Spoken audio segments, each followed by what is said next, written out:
Bom, Shabbat Shalom, meus irmãos, mais uma vez. Shabbat Shalom a todos. Shabbat Shalom aos nossos irmãos que nos assistem pelo canal da congregação. Bom, mas o Shabbat está se iniciando, né?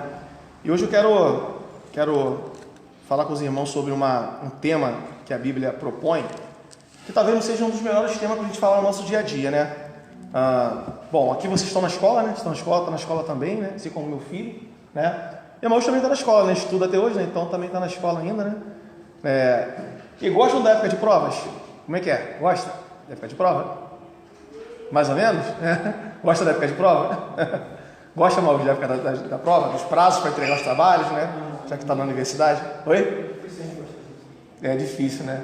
Pois bem, né? A questão é, gostando de prova ou não, chegando a época de provas ou não na escola, e agora, hoje é dia 15 de novembro, então daqui a alguns dias nas escolas do Brasil todo nós teremos o quê? Teremos as provas do quarto bimestre, não é isso? Então está todo mundo já naquela expectativa, né? Quem é aluno do ensino médio fica sempre preocupado com os pontos lá, contar para ver se vai passar nisso. Passou já em um montão de matéria? Já passou? Passou também já em um montão de matéria? Está pendurado em alguma? Nem matemática, nem física, química, olha que legal, né? Está pendurado em alguma matéria? Não? Tá bem também? Maravilha, que benção, né? E você, meu filho, está pendurado em alguma matéria? Na escola? Está bem toda já? Sim, né? Que maravilha, né? A questão é a seguinte, né? De fato, prova, a gente cria uma série de sentimentos em cima da questão da prova, porque prova mexe, assim, é literalmente um teste, você vai ser testado ali vai ser cobrado de você, ser cobrado da gente, o que a gente, teoricamente, aprendeu durante aquele período que foi passado, né? E é uma avaliação, é uma forma de avaliar, e uma forma de avaliação que é pontuado, né? No nosso sistema educacional brasileiro funciona dessa maneira, por exemplo, né? Pontuado para quê? Claro, as escolas costumam ter uma média, não é isso? 5, ou 50, ou 60, ou 70, e aí a pessoa, para poder ficar dentro da média, ela tem que atingir uma pontuação mínima, sabe? Tudo isso é muito assim, cria aquele frio na barriga, né? Dá um pouco de receio, de medo, porque, de fato, ser avaliado é sempre algo que coloca a gente numa posição de possível derrota. A gente tem medo de fazer prova, ou tem receio, fica com frio na barriga, porque a prova, ela pressupõe duas condições: ou aprovação ou reprovação. Você não sai de uma prova em cima do muro, né? Sai de uma prova com esses dois resultados: ou você vai ser aprovado ou você vai ser reprovado. Talvez essa situação que cause na gente esse sentimento, que não tem meio termo aqui, ou está aprovado ou está reprovado, sabe? No entanto, isso faz parte da vida. A vida propõe a gente uma série de testes que ao longo do tempo elas vão trabalhando coisas na gente, no nosso caráter e na nossa maneira de ver o mundo. E eu quero falar com vocês hoje de um homem que foi provado por Deus, sabe? E ele, assim como você, como eu, ele também tinha suas inquietações, suas preocupações. Assim como você, como eu, ele também, né, ficou receoso porque estava sendo avaliado naquilo ali, sabe? E esse homem foi Abraão, é o personagem ainda da porção semanal da Torá. Abre comigo aí no livro de Gênesis, capítulo 22, e a gente vai fazer a leitura de alguns textos apenas, né?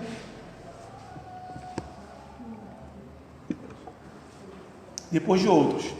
Bem, Gênesis capítulo 22. Antes de você ler o texto comigo, é importante você compreender uma coisa, tá? A Bíblia apresenta pra gente a diferença entre de provação para tentação. A provação é algo que vem por parte do próprio Deus, é um teste. Deus, quando prova alguém, ele está fazendo um teste, uma avaliação com a pessoa. Literalmente, um teste. Tentação é algo diferente. A tentação tem a ver com algo que vem do lado mal, que vem de Satã, não é? E geralmente a tentação ela tem relação não por uma vontade explícita e voluntária de Satã, porque Satã também vai fazer o seu teste, não é isso, não tem a ver com isso.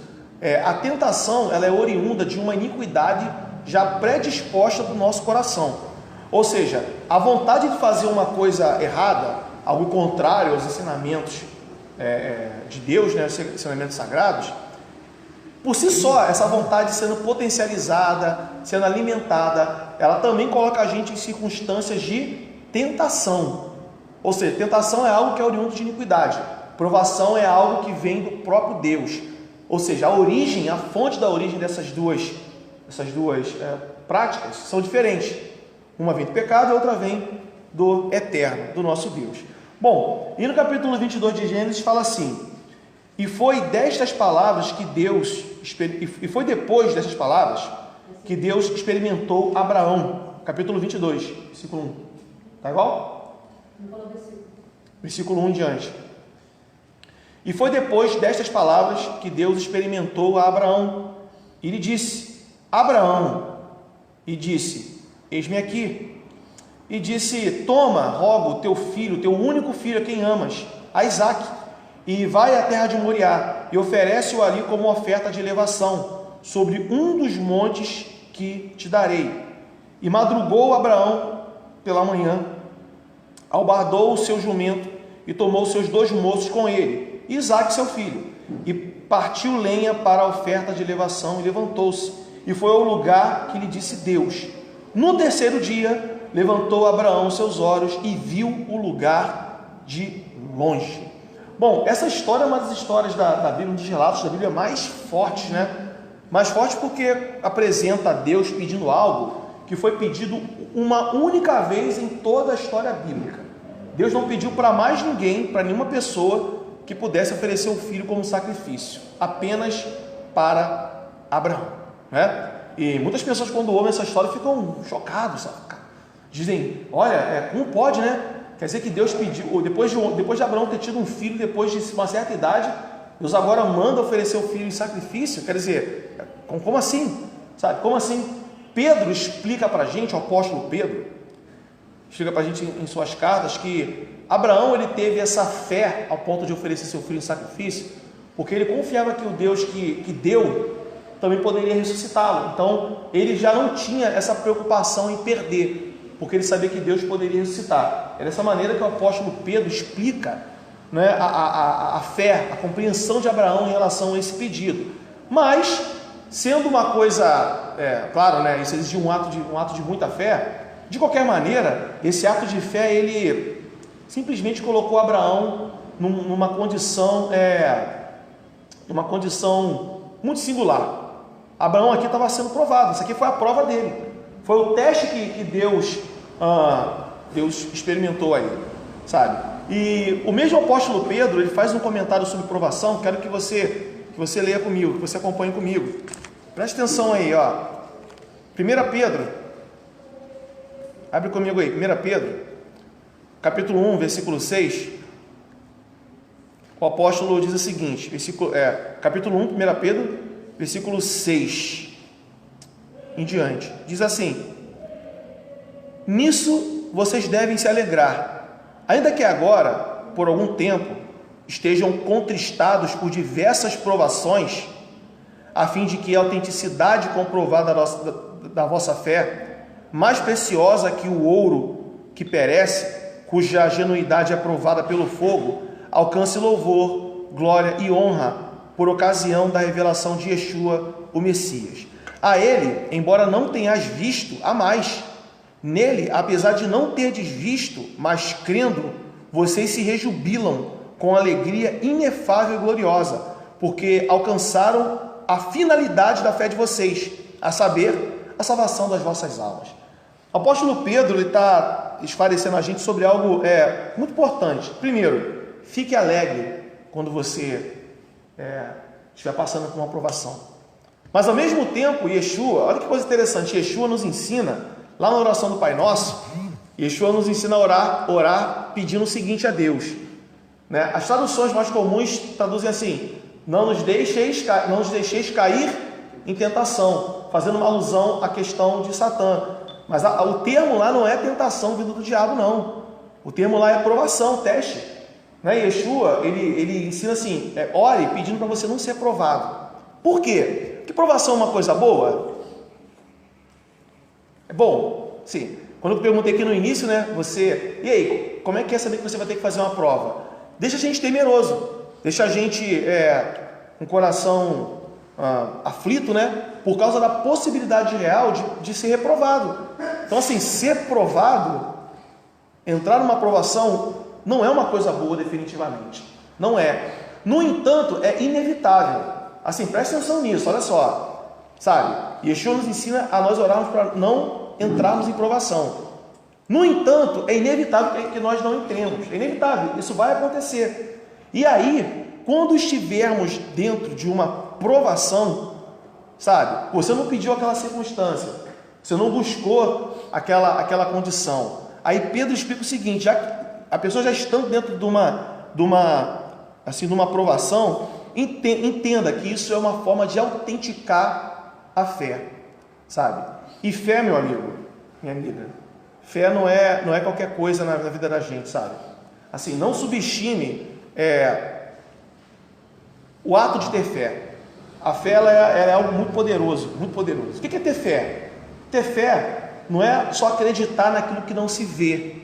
Pedro comenta isso aqui, né? Olha, vocês não viram, mas vocês o amam, né? Vocês não conheceram, mas vocês creem, sabe? A fé ela é muito mais do que apenas crer naquilo que eu não vejo. A fé ela é uma atitude de materializar aquilo que não está ao nosso alcance naquele momento. Presta atenção nisso. Ter fé é materializar aquilo que não está no meu alcance naquele momento. É trazer para o mundo físico que está no patamar espiritual, né? É trazer para o presente, sabe? Aquilo que está numa condição de futuro, que também não está na nossa mão. Então, assim, é muito mais do que acreditar, é materializar a esperança, o sentimento, a vitória, sabe? Sabe o que isso tudo produz no coração da gente, de verdade? A pessoa até pode ficar aflita, com a barriga meio trêmula ali, né? Quando está diante de uma prova. Tem uma prova aqui agora, isso me dá aflição, sabe? Mas, estar diante de uma prova com o corpo fortalecido, com a mente funcionando, não é? É uma condição completamente diferente. E, enfim, como vocês sabem, né? Eu sou professor na minha vida secular, né? Além do ministério. E é muito, assim, eu trabalho também em curso preparatório. Curso preparatório, você vê os alunos ali, alguns você vê por 2, 3 anos, porque estão insistindo em passar naquela prova, né? E é bem interessante o seguinte, eu já vi todo tipo de história que você imaginar de gente que teve problema no dia da prova. Alunos que até brinquei uma vez com um aluno meu, né? Ele contou que ele ficou reprovado, que ele ficou muito nervoso, ele não conseguiu responder, fazer redação a tempo, então entregou ela a lápis e aí não vão corrigir, ele perdeu, isso na época, o vestibular por conta disso, né? Foi até da UERJ. E aí, vestibular não, a redação não, perdão, a parte discursiva. Aí ele me contou uma história interessante, ele falou assim, não, porque no dia lá eu fiquei com umas reações meio estranhas, eu fiquei umas cólicas aqui na barriga, né? Eu suava, sabe, e me dava uns enjoos. Falei, rapaz, um homem me contando isso, falei, rapaz, tu tá grávido, cara, tá me descrevendo a atitude de alguém que tá igual assim minha esposa quando tava grávida, né? Claro que era brincadeira isso, mas por quê? Porque tava tão nervoso, tava tão abalado emocionalmente que ele não teve nenhum tipo de condição de fazer aquilo ali, ele foi reprovado literalmente diante daquela prova. Por quê? Porque até havia disposição em fazer, mas não havia fé suficiente que pudesse fazê-lo se manter com força, né, com o raciocínio funcionando, com a sua estrutura espiritual, né, e também intelectual em condição para ele poder dar continuidade. Olha o caso de Abraão. Abraão, sabe, ouviu a ordem de Deus, preparou tudo. Ele cortou a lenha, ele lá selou o seu jumento, sabe, chamou os seus servos. Gente, fazer tudo isso era literalmente, imagina fazer tudo isso sabendo que você estava indo para sacrificar o seu filho, né? Isso é um sentimento que passou no coração dele, é impossível a gente conseguir captar, mas tenta se colocar no lugar. Meu filho único que eu amo tanto, ele vai morrer amanhã. Quer dizer, vai morrer, eu estou indo para sacrificá-lo, sabe? E eu preparei a lenha, eu apertei a sela do cavalo, eu fiz tudo isso. Mas Pedro explica o quê? Que Abraão, o combustível para ele ter feito tudo isso, sabe, foi a certeza de que o Deus que o deu era o Deus que estava pedindo e era o Deus que podia ressuscitar. Então isso dava a ele condição de fazer tudo isso, mesmo tendo que fazer algo que obviamente seria terrível. Ser provado nem sempre é bom. Verdade nunca é. No entanto, provação é necessário para a vida de um homem e de uma mulher que quer servir a Deus, porque isso vai autenticar a fé da gente, vai mostrar o quão genuíno, sabe, a gente é no nosso relacionamento com o Pai, com Adonai. É muito simples. Já conheceram pessoas que estavam caminhando com a gente na fé e abandonaram? Conheceu já? Pessoas que um dia estavam com a gente louvando o Senhor, na mesma congregação, estavam enaltecendo o Eterno e hoje não estão assim, não estão na mesma congregação, não estão na presença de Deus mais. Por quê? Porque geralmente essas pessoas passaram por um critério de teste e elas não foram reprovadas. Não foram reprovadas. O apóstolo Pedro, elas não foram aprovadas, melhor dizendo, O apóstolo Pedro, ele fala que isso é comprovação de fé. Qual fé? Uma fé mais preciosa do que o ouro, sabe? Que produz a revelação de Yeshua, a revelação plena de quem de quem o Senhor Yeshua é. Sabe, meus irmãos? Então, eu quero falar para vocês o seguinte, assim, goste você ou não, sabe? Fique você temeroso ou não, se você de fato, verdadeiramente quer se colocar nos caminhos de Deus como um homem, uma mulher que o ama, que declara ter fé nele, é inevitável, Adonai vai fazer um teste contigo, um teste de autenticidade, daquilo que... Engraçado, esse ensinamento ele é completamente absurdo em nossos dias, em alguns segmentos religiosos, completamente absurdo. Por quê? Porque às vezes passam a imagem de um Deus que é um Deus completamente ingênuo, um Deus que fica fazendo apelo ou fica fazendo uma insistência para que as pessoas fiquem de qualquer jeito ali, sabe, aos pés dele. E é completamente o oposto. Deus, é claro que Deus quer pessoas que fiquem perto dele, mas Ele quer pessoas que fiquem aos pés dele com uma fé genuína. Fé genuína.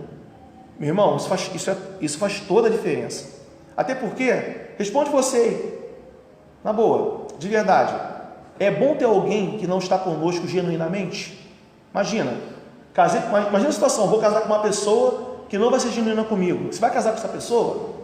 Sabe? Vou fazer negócio com uma pessoa que ela não vai ser genuína comigo. Você vai fazer negócio com essa pessoa? Sabe? Vou dedicar a minha vida, a minha amizade a alguém que não está sendo genuíno comigo. Você vai dedicar a amizade a essa pessoa? Quer dizer, não é bom para ninguém. Não ter pessoas genuínas ao nosso lado é uma certeza de destruição, de frustração.